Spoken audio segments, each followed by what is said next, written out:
ক্রেতা বিক্রেতাদের হাট ডাকে সরগরম কাঁচা বাজার, কিন্তু বাজারে গিয়ে স্বস্তিতে নেই ভোক্তারা, কারণ বেশিরভাগ নিত্যপণ্যের দামই বাড়তি।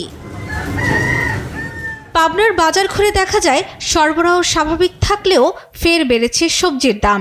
কেজি প্রতি কাঁচামরিচ বিক্রি হচ্ছে 140 টাকা, যা কয়েকদিন আগেও ছিল 120 টাকা।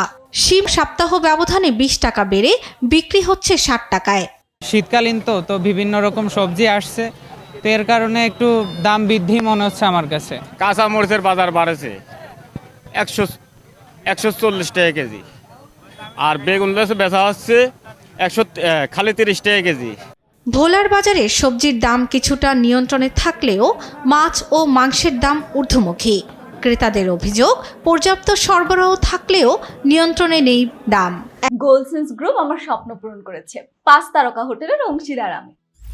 1 কেজি ওজনের ইলিশ বিক্রি হচ্ছে 3500 টাকায়।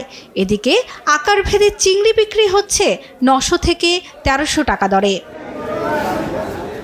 দরদাম অনেক বেশি, যেমন যে শসা দেখেন 70 টাকা কেজি। এখন যে সিজন, এই সিজনের দরে আজকে এই কাঁচামালের যে দর হিসাবে এই যে থাকা উচিত ছিল না, কারণ এখন তো পুরো বড় মৌসুম। সাতক্ষীরার বাজারে কয়েকদিনের ব্যবধানে শীতকালীন সবজিতেও উত্তাপ। সব সবজি কেজিতে বাড়তি 5 থেকে 10 টাকা।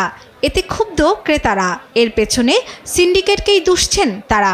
বাজারের যে অবস্থা, তাতে তো আমার মনে হয় সে আগের মতো সিন্ডিকেটই চলছে। সপ্তাহ ব্যবধানে কুষ্টিয়ার বাজারে বেড়েছে চালের দাম।